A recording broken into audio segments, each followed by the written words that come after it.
وَلَقَدْ صَرَّفْنَا فِي هَذَا الْقُرْآنِ لِلنَّاسِ مِنْ كُلِّ مَثَلٍ وَكَانَ الْإِنسَانُ أَكْثَرَ شَيْءٍ جَدَلًا۔ اور بے شک ہم نے اس قرآن کے اندر مختلف طریقوں سے لوگوں کی ہدایت کے لیے ہر قسم کی مثال بیان فرمائی ہے تاکہ کسی طریقے سے انسان کو سمجھ آ جائے۔ وَكَانَ الْإِنسَانُ أَكْثَرَ شَيْءٍ جَدَلًا، اور انسان جو ہے وہ ہر چیز سے بڑھ کر جھگڑالو ہے۔ یعنی قرآن پاک کے اندر اللہ پاک نے کئی مثالیں بیان فرمائی ہیں، کئی باتیں سمجھانے کے لیے مثالیں بیان فرمائی۔ مثلا مرنے کے بعد جب قبر کے اندر بندے نے جانا ہے اور قبر کی زندگی طے کرنے کے بعد پھر قیامت والے دن انسان کو اللہ تعالیٰ نے زندہ کر کے اٹھانا ہے، تو کافروں نے انکار کر دیا۔ کافر کہتے ہیں یہ کیسے ہو سکتا ہے کہ ایک بندہ مر جاتا ہے، قبر میں چلا جاتا ہے اور اس کا جسم جو ہے اس کا ماس کیڑے مکوڑے کھا جاتے ہیں، ہڈیاں جو ہیں وہ ریزہ ریزہ ہو جاتی ہیں، پھر کیسے انسان زندہ ہو سکتا ہے؟ تو اللہ پاک نے اس بات کو سمجھانے کے لیے قرآن پاک میں بہت سی مثالیں بیان فرمائی ہیں۔ تو حقیقت یہ ہے کہ اللہ پاک اگر پہلی مرتبہ انسان کو پیدا کر سکتا ہے تو دوسری مرتبہ بھی اللہ تعالیٰ انسان کو زندہ کر کے اٹھا سکتا ہے۔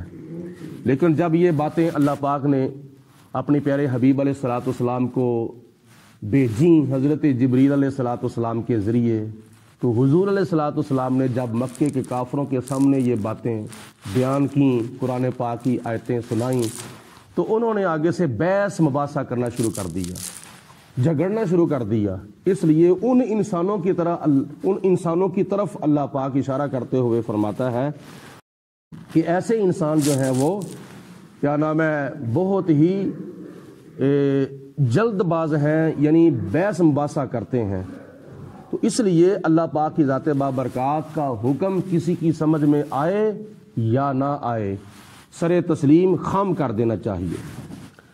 وما منع الناس ان یؤمنوا، آگے خدا فرماتا ہے کہ ان کو منع نہیں کیا گیا تھا کہ ایمان لاؤ، اذ جاءہم الہدی، جب کہ ان کے پاس ہدایت آ چکی تھی نبی پاک علیہ الصلوۃ والسلام کی شکل میں اور قرآن پاک کی شکل میں۔ جب ان کے پاس ہدایت آ گئی تو ان کے ایمان لانے میں رکاوٹ کوئی چیز بھی نہیں تھی۔ وَيَسْتَغْفِرُوا رَبَّهُمْ، اور اپنے رب سے بخشش مانگنے کے معاملے میں کوئی بھی رکاوٹ نہیں تھی۔ إِلَّا أَن يَأْتِيَهُمْ سُنَّةُ الْأَوَّلِينَ، مگر یہ کہ ان کا یہ علاج تھا کہ ان سے پہلے لوگ جو گزر چکے تھے ان والا طریقہ جو تھا ان کے اوپر استعمال ہوتا تو پھر ان کو ایمان لانے کی توفیق ہونی تھی، پھر ان کو ایمان لانے کا احساس ہونا تھا۔ لیکن اللہ پاک کسی کو عذاب دینے میں جلد نہیں کرتا۔ ہاں اللہ پاک نے ٹائم مقرر کیا ہے، اس ٹائم کے آنے سے پہلے خدا کسی کو عذاب نہیں دیتا۔ یہ اللہ پاک کا ایک طریقہ ہے کہ یہ نہیں ہوتا کہ ادھر سے اس نے گستاخی کی ہے ساتھ ہی اس کے اوپر عذاب نازل ہو گیا ہے، ادھر سے اس نے فلاں جرم کیا ہے اوپر سے ساتھ ہی عذاب نازل ہو گیا۔